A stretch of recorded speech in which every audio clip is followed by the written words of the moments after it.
नमस्कार, आप देख रहे हैं एएनबी न्यूज और मैं आपके साथ सलोनी मलिक। इस वक्त की बड़ी खबर से बुलेटिन की शुरुआत करते हैं। यूपी से इस वक्त की बड़ी खबर सामने आ रही है। कानपुर मुठभेड़ मामले को लेकर शवों को जलाने की फिराक में था विकास दुबे।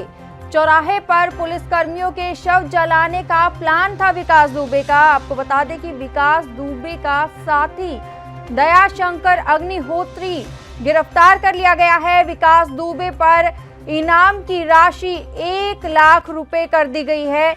अन्य 18 आरोपियों पर 25-25 हजार रुपए का इनाम घोषित किया गया है। विकास दुबे का हालांकि अब तक कोई सुराग नहीं लग पाया है।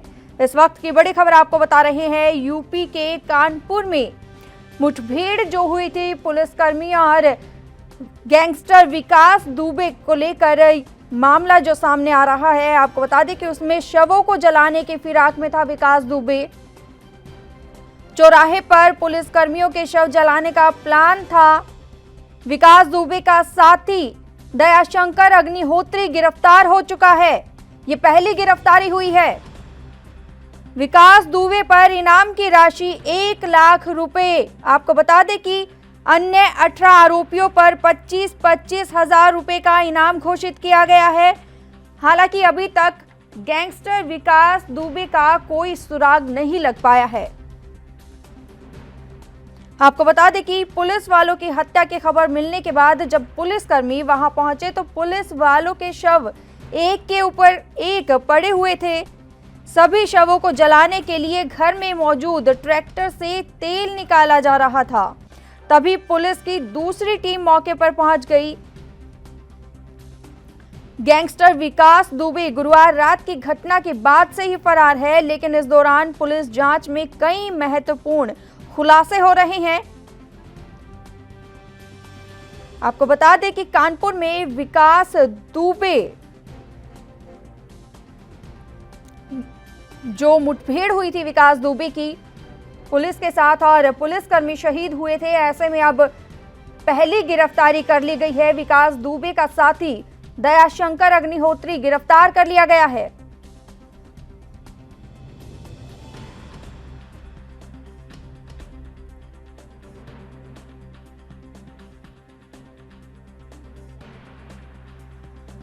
इस वक्त की बड़ी खबर आपको बता रहे हैं। गुरुवार को पुलिस वालों की हत्या की खबर मिलने के बाद जब पुलिसकर्मी वहां पहुंचे तो पुलिस वालों के शव एक के ऊपर एक पड़े हुए थे। सभी शवों को जलाने के लिए घर में मौजूद ट्रैक्टर से तेल निकाला जा रहा था। तभी पुलिस की दूसरी टीम मौके पर पहुंच गई और बदमाश वहां से भाग निकले।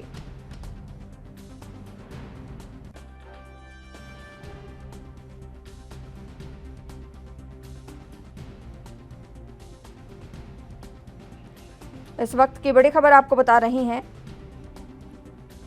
विकास दुबे के घर को उसकी ही जेसीबी से तोड़ा गया है।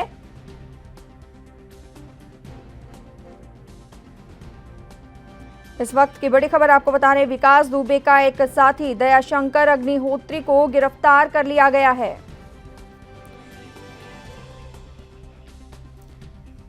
नीलेंद्र सिंह संवाददाता हमारे साथ फोन लाइन पर जुड़ चुके हैं। नीलेंद्र सिंह, आपसे जानना चाहेंगे, सबसे पहली जो गिरफ्तारी हो चुकी है, विकास दुबे के साथी दयाशंकर अग्निहोत्री को गिरफ्तार कर लिया गया है, क्या जानकारी मिल पा रही है? जी सलोनी, आपको बता दें कि अभी उत्तर प्रदेश पुलिस को एक बड़ी कामयाबी मिली है। कल्याणपुर थाना क्षेत्र में पुलिस की मुठभेड़ में जो विकास दुबे है, इसका एक साथी दयाशंकर अग्निहोत्री को पुलिस ने गिरफ्तार किया है। कल्याणपुर थाना क्षेत्र में को ये कहीं से सूचना प्राप्त हुई कि ये जो दयाशंकर अग्निहोत्री है, इसकी चहलकदमी वहां पर मुखबिर के द्वारा पुलिस को सूचना मिली थी। इसी पर कल्याणपुर थाना पुलिस के द्वारा घेराबंदी करके दयाशंकर अग्निहोत्री को जब ललकारा गया तो इसने पुलिस पार्टी पर फायरिंग शुरू कर दी। तो जवाबी मुठभेड़ हुई। मुठभेड़ में दयाशंकर के पैर में भी एक गोली लगी है और इसके बाद पुलिस ने दयाशंकर सिंह को गिरफ्तार कर लिया है। जी नीलेंद्र, आपसे जानना चाहते हैं कि और जो आरोपी है और दयाशंकर है, अभी तक उसका कोई सुराग क्यों नहीं मिल पाया है? जी, अभी तक उत्तर प्रदेश पुलिस के द्वारा पूरे प्रदेश की पुलिस को अलर्ट कर दिया गया है। हालांकि पुलिस लगातार विकास दुबे के ठिकानों पर दबिश दे रही है और विकास दुबे से जुड़े हुए जितने लोग हैं उनके यहाँ भी पुलिस दबिश दे रही है। और पुलिस के द्वारा पूरा प्रयास किया जा रहा है विकास दुबे को गिरफ्तार करने का, लेकिन 48 नीलेंद्र, घंटे कितनी से टीमें लगी हुई हैं? कल आईजी जोन कानपुर ने प्रेस वार्ता में बताया था कि 50 से अधिक टीमें और 7,000 से अधिक पुलिसकर्मी विकास दुबे की तलाश में लगे हुए हैं, लेकिन इसके बाद भी पुलिस को सुराग नहीं मिल पा रहा है। अभी एक और बड़ी खबर निकल करके सामने आई है कि औरैया जनपद में औरैया कोतवाली, सदर कोतवाली के पास एक संदिग्ध अवस्था में लखनऊ नंबर की गाड़ी सड़क के किनारे खड़ी मिली है। तो वहां भी औरैया जिला प्रशासन भी अलर्ट पर है और मौके पर पुलिस की टीमें पहुंची हैं। उस जो संदिग्ध कार खड़ी है, जिसका नंबर यूपी 32 है, लखनऊ की कार बताई जा रही है, उसकी भी जांच की जा रही है कि कहीं इसको भी जोड़ करके देखा जा रहा है कि कहीं इसका प्रयोग विकास दुबे मामले से जुड़ा तो नहीं है। जी नीलेंद्र, इतनी भारी संख्या में पुलिस बल लगा हुआ है, कोई गैंगस्टर पुलिस कर्मियों को मौत के घाट उतार देता है, शहीद हो जाते हैं पुलिसकर्मी, लेकिन बावजूद इसके इतना समय बीत जाने के बाद भी आखिर क्या वजह है कि वो गैंगस्टर अभी तक पकड़ा नहीं गया है और सिर्फ एक ही गिरफ्तारी अभी तक हुई है? और जबकि पुलिसकर्मी भी खुद पुलिस महकमे की बात करें तो वो उनको खबर पहुंचा रहे थे। जी सलोनी, आपको बता दें कि ये इतना बड़ा अपराधी था, इसके खिलाफ 60 से अधिक आपराधिक मामले दर्ज है। सब कुछ जानते हुए भी कानपुर पुलिस ये जानती थी कि ये इतना बड़ा अपराधी है और इसको आजीवन कारावास की सजा भी थी। तो चाहिए तो ये था कि पुलिस के द्वारा, जिला प्रशासन के द्वारा जो ये बेल पर था, उस बेल को खारिज करने का प्रयास जिला प्रशासन के द्वारा करना चाहिए था। तो ये बहुत बड़ी चूक है, इतना बड़ा अपराधी था। और अभी और भी बड़े बड़े खुलासे हुए हैं। जो विकास दुबे है, इसके नौकर ने एक खुलासा किया है कि पुलिस ने ही फोन करके सूचना दी थी कि पुलिस दबिश के लिए आ रही है। विकास दुबे के नौकर ने बहुत बड़ा ये खुलासा किया है और विकास दुबे के नौकर ने एक और बड़ा खुलासा किया है कि थाने से ही जो गांव की बिजली काट दी गई थी उसको भी बंद करने के लिए थाना चौबेपुर ने बिजली घर फोन किया था कि उस गांव की लाइट काट दी जाए। जी नीलेंद्र, आप हमारे साथ बने रहिए। राशिद सिद्दीकी लखनऊ से हमारे साथ संवाददाता फोन लाइन पर जुड़ चुके हैं। राशिद सिद्दीकी, आपसे जानना चाहेंगे कि लखनऊ की बात की जाए तो नीलेंद्र सिंह ने बताया है कि वहां पर लखनऊ की कोई गाड़ी मिली है लखनऊ नंबर की, तो क्या सूचना मिल पा रही है? क्या कोई और सुराग लग पा रहा है? जी बिल्कुल सलोनी, अगर हम लखनऊ की बात करें तो यहाँ पर जो लखनऊ स्थित जो विकास दुबे का जो घर था, कल उसको बुलडोजर लगाकर उसको गिराया गया था। वहाँ पर 2 बीजी नंबर की जो सरकारी नंबर की गाड़ियां थी वो उसके घर से बरामद हुई। हालांकि वो गाड़ी नीलामी में उसके भाई के द्वारा नीलामी में ली गई थी, लेकिन जाहिर सी बात है जो सूत्र जो पता चला है कि उस गाड़ी से वो अक्सर कई जगह जाया करता था, वीआईपी प्रोग्रामों में जाया करता था, वीआईपी लोगों के साथ उठना बैठना उसका था। तो अभी गाड़ी फिलहाल पुलिस ने अपने कब्जे में ले लिया है और कम से कम अभी तक जो विकास दुबे की जो अन्य ठिकाने थे, लगभग जो एसटीएफ है और जो पुलिस है, जो तमाम तरह की जो टीम बनी हुई है, 150 जगहों पर अभी तक उन्होंने जो है सर्च ऑपरेशन चलाया, लेकिन अभी तक विकास दुबे उनके जो है हाथ नहीं लगा है। लेकिन तमाम तरह की जो अटकलें हैं वो अभी साफ तौर पर देखी जा रही है। जो पुलिस के जो आला अधिकारियों के जो बयान है वो भी कहीं ना कहीं देखा जा रहा है इसको लेकर, इसको लेकर लगातार जो दबिश है और जो उनके अन्य साथी हैं, अब यहाँ तक कि कई राजनीतिक दलों से भी इस बारे में जानकारी जुटाई जा रही है कि शायद हो सकता है किसी बड़े नेता के संरक्षण में तो विकास दुबे नहीं है, जो कि अभी तक लखनऊ पुलिस के हाथ नहीं लगा।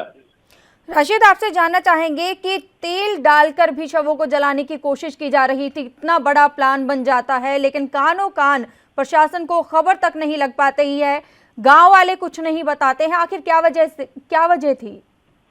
देखिए सलोनी, अगर हम बात करें तो जाहिर सी बात है दबिश के दौरान जिस तरह से जो कि अभी एसटीएफ जो अमिताभ यश जी हैं, जो आईजी एसटीएफ, उन्होंने अभी पूछताछ में उनसे बातचीत हमने की है। हालांकि उसमें कुछ पुलिस कर्मियों की जो भूमिका है वो भी संदिग्ध नजर आ रही है। जैसे कि चौबेपुर एसओ विनय तिवारी, उनके साथ में एक सिपाही और एक होमगार्ड, जिनके ऊपर ये आरोप लग रहा है कि दबिश देने से पहले उन लोगों ने ही विकास दुबे को आगाह किया था कि दबिश आ रही है भारी फोर्स के साथ में।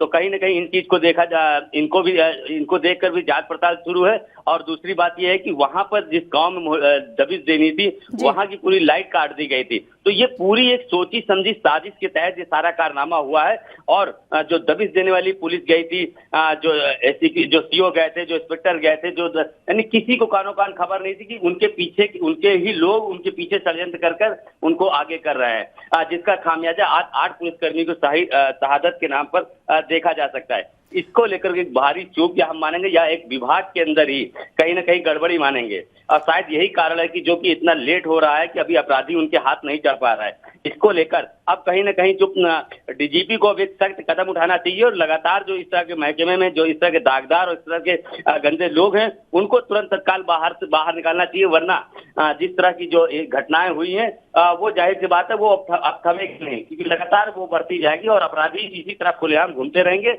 और ऐसी ही किसी और राशिद, एक और खबर सामने निकल के आ पा रही है कि विकास दुबे जो है राजस्थान की ओर भी उसने रुख किया है, छिपने की कोशिश की जा रही है।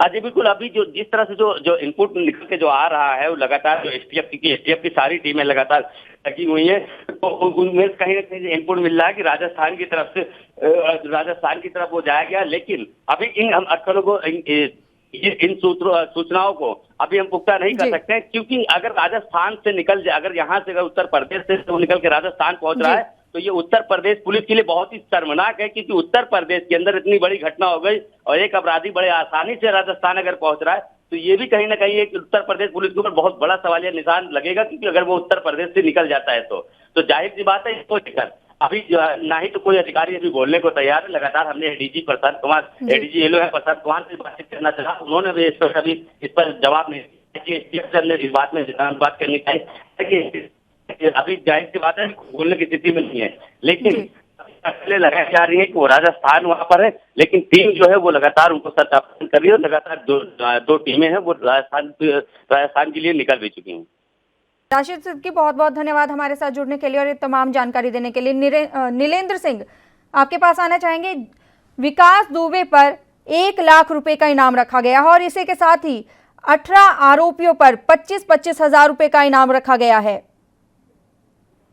जी, आपको बता दें कि पहले उत्तर प्रदेश पुलिस के द्वारा विकास दुबे की गिरफ्तारी के लिए 50,000 रुपए का इनाम रखा गया था, लेकिन 24 घंटे व्यतीत हो जाने के बाद पुनः उत्तर प्रदेश पुलिस ने दोबारा प्रेस नोट रिलीज करके बताया कि विकास दुबे के ऊपर 1 लाख रुपए का इनाम घोषित किया गया है और उसके साथ जो नामदर्ज 18 अभियुक्त हैं उनकी गिरफ्तारी के लिए भी 25-25 हजार रुपए का इनाम पुलिस के द्वारा घोषित किया गया है। जी नीलेंद्र सिंह, बहुत बहुत धन्यवाद हमारे साथ जुड़ने के लिए और ये तमाम जानकारी देने के लिए। इस वक्त की बड़ी खबर आपको बता रहे हैं यूपी से, जहां कानपुर मुठभेड़ को लेकर शवों को जलाने की फिराक में था विकास दुबे।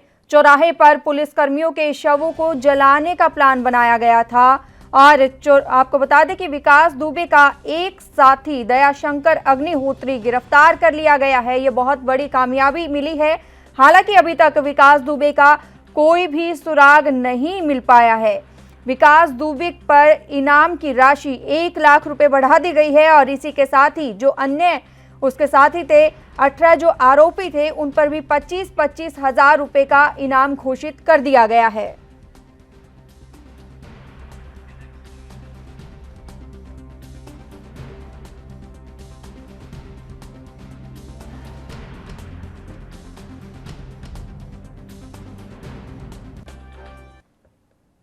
देश भर में कोरोना वायरस का आतंक थमने का नाम नहीं ले रहा है। देश में बीते 24 घंटे में 24,850 नए केस सामने आए हैं और 613 की मौत हुई है और अब तक 6,73,165 पर संक्रमितों की संख्या पहुंच गई है।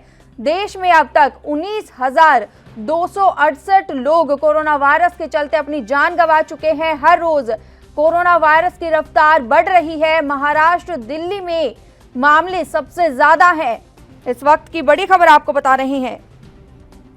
देश भर में कोरोना वायरस का कहर लगातार जारी है। बीते 24 घंटे की बात करें तो 24,850 नए केस सामने आए हैं। हजारों की संख्या में जो केस सामने आए हैं उनको लेकर प्रशासन की, केंद्र सरकार की और राज्य सरकार की चिंताएं लगातार बढ़ती जा रही है। वहीं 613 लोग 24 घंटे के दौरान अपनी जान गंवा चुके हैं। अब तक 6,73,165 लोग संक्रमित हैं और देश में अब तक 19,000 से ज्यादा लोग कोरोना वायरस के चलते अपनी जान गंवा चुके हैं। महाराष्ट्र और दिल्ली सबसे ज्यादा प्रभावित राज्य हैं। इस वक्त की बड़ी खबर आपको बता रही हैं।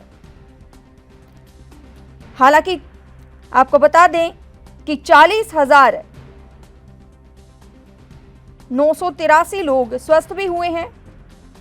दुनिया में कोरोना का कोहराम लगातार जारी है। भारत में भी इस घातक संक्रमण के फैलने की रफ्तार तेज हो गई है। हर रोज कोरोना से संक्रमण के मामलों में वृद्धि दर्ज की जा रही है। बीते 24 घंटे में कोरोना संक्रमण के मामलों में रिकॉर्ड उछाल आया है। इस दौरान 24,850 नए मामले सामने आए हैं, जबकि 613 लोगों की जान गई है। इसके साथ ही देश में संक्रमितों की तादाद 6,73,165 पर पहुंच गई है। अब तक कोरोना की वजह से आपको बता दें कि 19,268 लोगों की जान जा चुकी है और अब तक आपको बता दें कि पिछले 24 घंटे में मामले 24,000 को पार कर गए हैं और 4 लाख से ज्यादा लोग हालांकि स्वस्थ हो चुके हैं।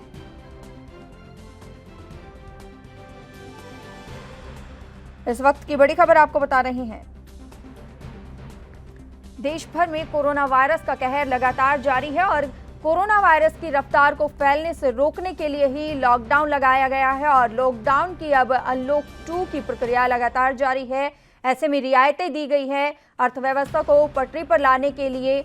वहीं आपको बता दें कि जनता को यहां पर ध्यान रखना होगा। जो एडवाइजरी केंद्रीय स्वास्थ्य मंत्रालय की ओर से दी गई है उसका पालन करना होगा। बार बार स्वास्थ्य मंत्रालय की ओर से अपील की जाती है, प्रशासन की ओर से अपील की जाती है कि जो एडवाइजरी है उसका खास ख्याल रखें। पुनीत मोहन लखनऊ से संवाददाता हमारे साथ फोनलाइन पर जुड़ चुके हैं। पुनीत मोहन, आपसे जानना चाहेंगे कोरोना वायरस को लेकर क्या अपडेट मिल पा रही है? देखिए, सीधे तौर पे कोरोना वायरस लगातार अपने पैर पसार रहा है। उत्तर प्रदेश में 7,627 एक्टिव मरीज हो गए हैं और करीब 18,154 पेशेंट ऐसे हैं जो स्वस्थ होने के बाद डिस्चार्ज हुए हैं। 773 लोगों की मौत हुई है और बीते 24 घंटे की अगर हम बात करें तो 24 लोगों की मौत हुई है। कहीं ना कहीं सीधे तौर पर कोरोना अब प्रदेश का कोई भी ऐसा जिला नहीं बचा है जहां पर होना। ज्यादातर हॉट स्पॉट एक्टिव हैं और लखनऊ की अगर हम बात करें जो उत्तर प्रदेश की राजधानी है, यहाँ पर भी लगातार पेशेंट भी मिल रहे हैं। लखनऊ में कल की डेट में 78 केस नए मिले हैं और सीधे तौर पर एक चिंता का विषय है, क्योंकि राजधानी लखनऊ में भी जिस तरीके से कोरोना केसेस बढ़ते जा रहे हैं। बात अगर हम लॉकडाउन की शुरुआत से ही कर लें तो राजधानी लखनऊ में इतने केसेस नहीं मिले थे। हालांकि बीच में केसेस मिले लेकिन केसों का मिलना रुक गया था और जिस तरीके से पिछले 3 दिन से 47, 51 और 78 इस तरीके के केस मिल रहे हैं, चिंता का विषय बने हुए हैं। और इसके साथ ही पूरे प्रदेश में कहीं ना कहीं केसेस की जो संख्या है वो बढ़ी है। जी पुनीत मोहन, जानना चाहेंगे कि जो स्वस्थ होने की रफ्तार है, जो दर है, उसके बारे में क्या अपडेट मिल पा रही है? देखिए, सीधे तौर पर सरकार का कहना है कि केसेस नए इसलिए मिल रहे हैं क्योंकि हमने जांच का दायरा बढ़ाया है और सीधे तौर पर वो लोग हैं जो कहीं ना कहीं कोरोना पॉजिटिव लोगों के संपर्क में आए हैं। एक उत्तर प्रदेश सरकार के कैबिनेट मंत्री वो भी कोरोना पॉजिटिव है और उनके परिवार के कई सदस्य कोरोना पॉजिटिव पाए गए हैं। इसके साथ ही अगर हम बात करें जांच के दायरों की, अगर हम बात करें स्वस्थ हुए लोगों की, तो 18,154 लोग हैं। रेशियो लगातार बढ़ रहा है और कहीं ना कहीं लोग जल्द से जल्द स्वस्थ हो रहे हैं, सरकार का ऐसा दावा है। लेकिन तरीके से नए केसेस रोजाना मिल रहे हैं, 772 कल नए केस मिले हैं पूरे यूपी में। आंकड़ा जो ये तेजी से बढ़ रहा है ये चिंता का विषय बना हुआ है, लेकिन सरकारी दावे हैं कि कहीं ना कहीं जिस तरीके से केस मिल रहे हैं और दूसरी तरफ उसी तरीके से लोग जल्द से जल्द स्वस्थ हो रहे हैं। जी पुनीत मोहन, बहुत बहुत धन्यवाद हमारे साथ जुड़ने के लिए और ये तमाम जानकारी देने के लिए। मुरारी सिंह, विशेष संवाददाता, हमारे साथ फोनलाइन पर जुड़ चुके हैं महाराष्ट्र से। मुरारी सिंह, आपसे जानना चाहेंगे, अगर महाराष्ट्र की बात करें तो आंकड़े चौंका देने वाले हैं, लगातार मामले भी बढ़ रहे हैं। क्या जानकारी मिल पा रही है, क्या अपडेट है? जी बिल्कुल सही कहना है। अगर ताजे मामलों की बात करें तो जरूर चौंकाने वाला मामला है, क्योंकि 24 घंटे में 7,374 नए केस मिले हैं, जबकि 24 घंटे में 294 लोगों की मौत हो चुकी है। अगर मुंबई की बात करें तो मुंबई में 24 घंटे में 1,163 नए केस मिले हैं, जबकि 68 लोगों की मौत हुई है। तो हालात जिस तरीके से यहाँ खराब हो रहे हैं, बारिश हो रही है और ऐसे में नए केसेस बड़े पैमाने पर बढ़ रहे हैं और प्रतिदिन सबसे बड़ी बात यह है कि आंकड़ा यहाँ पर बढ़ता जा रहा है। हालांकि महाराष्ट्र में अब तक 1,08,000 से ज्यादा जो मरीज हैं वो ठीक होकर जा चुके हैं। पिछले 24 घंटे में 3,395 मरीज स्वस्थ होकर के अपने घर गए हैं। तो जहां एक तरफ स्थिति खराब हो रही है, लगातार पेशेंट बढ़ रहे हैं, वहीं काफी ऐसे अस्पताल से मरीज ठीक होकर अपने घर भी जा रहे हैं। जिस तरीके से स्थिति बढ़ रही है, लोगों को कुछ दिन तक और भी अपने घरों में रहना चाहिए और तमाम उन सरकार की गाइडलाइनों को फॉलो करना होगा। जी मुरारी सिंह, इस समय अगर महाराष्ट्र की बात करें तो महाराष्ट्र सरकार और प्रशासन दो चीजों से, दो समस्याओं से जूझ रही है। एक तरफ कोरोना वायरस और दूसरी तरफ मॉनसून। तो ऐसे में क्या तैयारियां की गई हैं? देखिए, तैयारियों की बात करें तो बृहन्मुंबई महानगर पालिका मार्च महीने से ही कोविड की तैयारियों में लगा था। चाहे हॉस्पिटल बनाना था, कोविड सेंटर बनाना था, या जो तमाम समस्याएं थी उससे जूझ रहा था। और उसी बीच साफ सफाई पर भी जो बड़े गटर नाले थे उनकी साफ सफाई की गई थी। गटर की बात करें तो जो स्लम इलाके हैं वहां पर सबसे ज्यादा दिक्कत हो रही है, क्योंकि कर्मचारी अधिकारी ज्यादातर कोरोना के इस काल में व्यस्त थे और सही समय पर साफ सफाई नहीं हो पाई है। और यही वजह है कि बारिश में जहां एक तरफ माटुंगा, दादर, हिंद माता, कोलाबा, सायन इलाका प्रभावित हो रहा है, वहीं कांदीवली, बोरीवली, मलाड, दहिसर, गोरेगांव, अंधेरी, घाटकोपर, चेंबूर, वड़ाला, इन इलाकों में भी जल जमाव होने की वजह से काफी दिक्कतें बढ़ रही है और इन्हीं इलाकों से कोरोना पॉजिटिव के केस मिल रहे हैं। तो कहीं न कहीं महाराष्ट्र सरकार इस समय दोहरी मार झेल रही है और हर संभव प्रयत्न कर रही है किसी तरीके से कैसे बचा जाए। जी वहीं अगर पुलिस कर्मियों की बात की जाए तो पुलिस कर्मियों में संक्रमण बढ़ता ही जा रहा है। तो ऐसे में क्या उनको सुविधाएं मिल पा रही हैं? क्या इक्विपमेंट्स जो जरूरी है वो मुहैया हो पा रही हैं? देखिए, मुंबई पुलिस की बात करें तो इस समय डॉक्टरों के बाद सबसे बड़े योद्धा के रूप में मुंबई पुलिस काम कर रही है। 4000 से ज्यादा पुलिसकर्मी कोरोना पॉजिटिव पाए गए हैं, जो मुंबई सहित पूरे महाराष्ट्र में अलग अलग अस्पतालों में इलाज चल रहा है। अगर पुलिसकर्मियों के शहादत की बात करें तो मुंबई में 30 से 32 ऐसे पुलिसकर्मी हैं जो कोरोना में शहीद हो चुके हैं। फिर भी महाराष्ट्र सरकार, मुंबई पुलिस कमिश्नर परमवीर सिंह द्वारा इस बारिश से निपटने के लिए सैनिटाइज, मास्क, रेनकोट, छतरी, ऐसे तमाम सुविधा उन्हें मुहैया कराई जा रही है। स्थिति को ध्यान में रखते हुए उनके ड्यूटी को भी चेंज किया जा रहा है। एक दिन उनसे पुलिस स्टेशन में काम कराया जा रहा है तो दूसरे दिन उन्हें फील्ड पर उतारा जा रहा है। तो कोशिश पुलिस कर्मियों को भी बचाने की भरपूर की जा रही है। जी मुरारी सिंह, आपसे एक बात और जानना चाहेंगे कि अनलॉक 2 जारी है, तो ऐसे में रियायतें भी ज्यादा मिल रही हैं, तो जनता की ओर से क्या गाइडलाइन फॉलो की जा रही है? देखिए, गाइडलाइन की बात करें तो मुंबई के काफी ऐसे इलाके थे जो लॉकडाउन से लेकर लॉकडाउन 2 और 1 तक उन्होंने उसका फॉलो नहीं किया, चाहे वो मुंबई का स्लम इलाका हो या फिर भाजी मार्केट की बात करें। ऐसी जगहों पे भीड़ इकट्ठा होना, लोगों का एक साथ आना कहीं न कहीं बढ़ावा दे रहा था। लेकिन जिस तरीके से मुंबई पुलिस ने पिछले सप्ताह से लेकर अब तक कमर कसी है, नाकाबंदी, गाड़ी वाहन जब्त करना, ऐसे में लोगों के अंदर अब थोड़ा सा डर कोरोना के साथ साथ प्रशासन का भी बैठ गया है। अब जो है थोड़ी सी सोशल डिस्टेंसिंग, मास्क और ऐसे तमाम जगहों पे जो भीड़ जमा होती है वो थोड़ी सी कंट्रोल में आई है। जरूरत भी है, समय रहते अगर लोगों ने अपने आप को नहीं बचाए तो स्थिति आगे और भी खराब हो सकती है। जी वहीं अगर रिकवरी रेट की बात की जाए, अगर राजस्थान की बात करें तो राजस्थान सरकार की ओर से कहा जा रहा है कि रिकवरी रेट बहुत अच्छा है, 70% से ज्यादा रिकवरी रेट है। अगर उसी तरीके से अगर बात की जाए मुंबई की, तो मुंबई को लेकर क्या रिकवरी रेट बेहतर हो पा रहा है या केसेस ज्यादा आ पा रहे हैं? अगर दूसरी ओर दिल्ली की बात की जाए तो वहां पर प्लाज्मा थेरेपी को लेकर ब्लड बैंक भी बनाया गया है। तो क्या ऐसे नए कदम उठाए जा रहे हैं जिससे कि कोरोना वायरस की रिकवरी रेट ज्यादा हो सके? देखिए, जिस तरीके से दिल्ली और राजस्थान का आपने बताया कि वहां पर रिकवरी रेट की स्थिति बताई जा रही कि सामान्य है, लेकिन मुंबई की बात करें तो यहाँ पर पॉपुलेशन काफी ज्यादा है, कोरोना मरीजों की संख्या ज्यादा है। प्रतिदिन देश में जितने आंकड़े पाए जा रहे हैं उतने आंकड़े सिर्फ महाराष्ट्र से पाए जा रहे हैं और ऐसे में 56 से लेकर 58% तक अगर रिकवरी रेट है तो ये कहना गलत नहीं होगा कि जो सरकारी यंत्रणा है, चाहे डॉक्टरों की टीम है, वो लगातार काम कर रही है, एक अच्छा रिस्पॉन्स मिल रहा है। ठीक है मुरारी सिंह, बहुत बहुत धन्यवाद हमारे साथ जुड़ने के लिए और ये तमाम जानकारी देने के लिए। शांतनु बनर्जी पश्चिम बंगाल से हमारे साथ फोन लाइन पर जुड़ चुके हैं। शांतनु बनर्जी, आपसे जानना चाहेंगे पश्चिम बंगाल को लेकर, कोरोना वायरस को लेकर क्या अपडेट मिल पा रही है? सबसे बड़ी बात जो है, पश्चिम बंगाल में फिलहाल पिछले 24 घंटा में 743 जो मतलब मरीज का संख्या है 743, कुल मिला के 20,000 का ऊपर मरीज का संख्या पहुंच गई। 21,231 अभी मरीज का संख्या है, लेकिन साथ साथ अब मौत की संख्या भी धीरे धीरे बढ़ते जा रहा है, क्योंकि आज भी मतलब 19 लोगों का मौत हुआ है, करीब 755 लोगों का मतलब अभी तक मौत हुआ है। लेकिन सबसे राहत का जो बात है, जो 559 लोग फ्री हुआ है, मतलब एक दिन में हॉस्पिटल से उसको छुट्टी दिया गया। और सबसे बड़ी बात है, कलकत्ता का जो 247 मामला अभी सामने आ रहा है। कलकत्ता के साथ नॉर्थ 24 परगना, साउथ 24 परगना, हावड़ा, मालदा, दार्जिलिंग सभी क्षेत्रों पर कोरोना का कहर अभी जारी है। सबसे बड़ी बात जो है, और मौत की संख्या भी कलकत्ता में सबसे मतलब ज्यादा है, उसके बाद नॉर्थ 24 परगना, हावड़ा क्षेत्र पर। लेकिन अभी जो फिलहाल देख रहे हैं, जो पश्चिम बंगाल में कई दिनों से जो मतलब ममता दीदी ने जो मतलब एक ही बार बार बोल रहे हैं, जो बाहर गांव से जो लोग आता है, इसी वजह से पश्चिम बंगाल के फिलहाल 15 दिन के लिए जो डोमेस्टिक जो उड़ान है, उड़ान मतलब अंदर आने के लिए मना कर दिया, क्योंकि अगर उस उड़ान में जो लोग आते हैं उसमें से मतलब 50% के कोरोना पॉजिटिव मिल जाता है। इसी को मतलब देखते हुए खुद ममता बनर्जी ऐसी भी कहा है कि कई इलाका का मतलब जो डोमेस्टिक फ्लाइट है, जहाँ पे पॉजिटिव का संख्या ज्यादा है, जैसे यूपी है, जैसे दिल्ली है, जैसे महाराष्ट्र है, वहीं से अगर कोई मतलब उड़ान आए तो मतलब हम उसको मतलब उतारने नहीं देंगे। अभी तक बंद रहेगा करीब 15 दिन के लिए। जी शांतनु बैनर्जी, बहुत बहुत धन्यवाद हमारे साथ जुड़ने के लिए और ये तमाम जानकारी देने के लिए।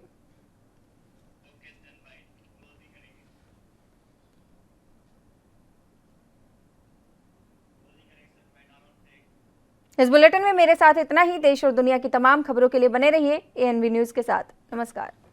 देश दुनिया की खबरों के लिए एएनबी न्यूज को सब्सक्राइब करें और बेल आइकन दबाएं।